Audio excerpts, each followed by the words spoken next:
Hello, and welcome back to the Emotionless podcast. My name is Logan, and as always, I will be your host. Today's episode is entitled My Gay Awakening. And this is the story about how I figured out I was gay. Now, I have talked with my parents about this, and they said they knew from a very young age, probably much younger than I ever figured it out, because I loved wearing dresses when I was younger. I loved wearing heels. I loved playing make-believe. I was never really into what everyone else was into. I was never really into, um, trucks and big monster things and wrestling and fighting. I mean, we definitely wrestled and fight, me and my brothers, but I was always into cleaning and organizing and folding things and, creating little stores, playing school, who wants to play school? School sucks. Especially if you went to the college I went to. um, and so for years and years and years, I don't think I really ever realized anything. But the first time I think I really realized something was in 2011. And that is when I went to a new elementary school in my current state, New Hampshire. There was this kid. I'm such a fucking liar. It was 2012 and it was middle school. I am a horrendous liar. Um, there was this kid. I saw him the first time I saw him. He was walking into Mr. Rule's science class. We'll call him Bieber Boy because he had hair like Bieber. um, so Bieber Boy is walking into the class and oh my god, I can still tell you, oh, the features, the silky perfect hair, the fat juicy lips, the perfect hazel eyes. Oh no, they were blue because he was a blue-eyed blonde-haired boy. Ugh, god. That's my weakness, blue-haired blonde-eyed boys. Ugh. He had he was also 12, so this is kind of creepy to talk about, but I was 12, so it's fine. He had just everything about him was perfect. He had a beautiful jawline. Oh, he was so sweet. His voice was so caring. He was also a dick. But that's a trait of being a straight boy, is you're a dick. Most of the time. Not all of you. Some of you are sweet. A lot of you are assholes. A lot of you are sweet too, though. I'll give you that. Oh my god, he was the best. And he had this little friend, we'll call him Turtle. I don't know why. Turtle feels like it fits.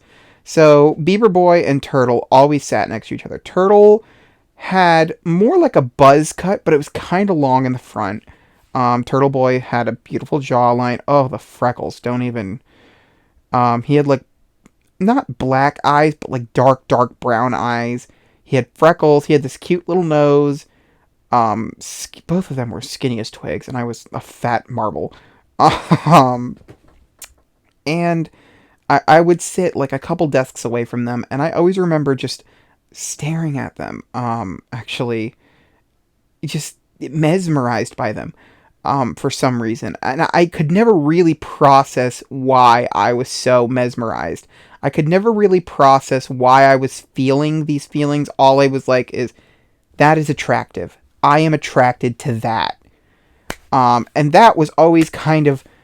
But at the time, I didn't know that was called being gay. I didn't know that was being attracted to boys. I had never seen a girl that I thought was pretty, so... To me, that was always normal. That was always the default. I've never been with a girl. Well, I dated, air quotes, a girl in... Why am I saying girl? She's a girl. I know she's a girl. I dated a girl in elementary school. Ugh, that's a story I hope I'll never get into. Anyways, so Bieber Boy and Turtle always sat next to each other, and oh my god... They were your typical sixth graders, wrestling, giving each other noogies, pushing and shoving each other in the hallways, being fucking obnoxious. Um, and I remember everything about it so vividly, and I think it's because it was such a big monumental experience in my life that I never really have opened up about and talked about in therapy, but that's because there's so much other fucking shit going on. And I remember everything about it, and for years and years I had such a crush on them. Into seventh grade I had a crush onto them, and all the way through eighth grade, because in my high school or in my middle school there was two different teams. There was Team Voyager, which I was on, and Team Navigator, which other freaks were on. I'm kidding, nobody's a freak. And you if you were on Team Voyager, you had X, Y, Z, and W as your teachers, and if you were on Navigator, you had W, X, Y, and Z as your teachers. We still all had lunch together. Some of us would have gym together, but like we didn't have our main classes together. Although there was the two social studies teachers who we combined for a couple of different units, like the Black Death. Anyways, back into my gay awakening. So I remember, just thinking a lot about these boys, and then I got taken to a treatment center, and well, how much time am I into this episode? Am I only 5 minutes in? Are you kidding me? I am. I guess we can talk about more boys then. Um, so I went to a wilderness therapy program. We'll get into that in another episode. And there, I was in an all boys group, because they're worried we're gonna have sex. I don't know. Um, most of us were like 13 and 14, so I don't know why they were so worried about that, because I don't think that's a very normal thing at that age. I think that's more normal at 15, 16, 17, 18, and on. Um, and mostly 16, 17, and 18. So I had a couple of group mates. I had Mitch, who, oh, he was a blonde haired, blue eyed boy, and the things I would have let him do to me are not appropriate. Um, let's see, what other, oh, there was this boy named Gavin that came about a month before I left. He's actually older than me. He's probably about 21, 22 now.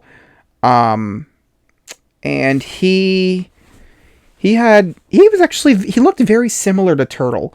Um, and he was very skinny. He had abs at 14, which didn't really make sense to me, but to each your own, I guess. Good for you. I mean, I've seen an 8-year-old with abs though, so I can't really say anything. That like whole Hercules kid. Um, I remember having my very first.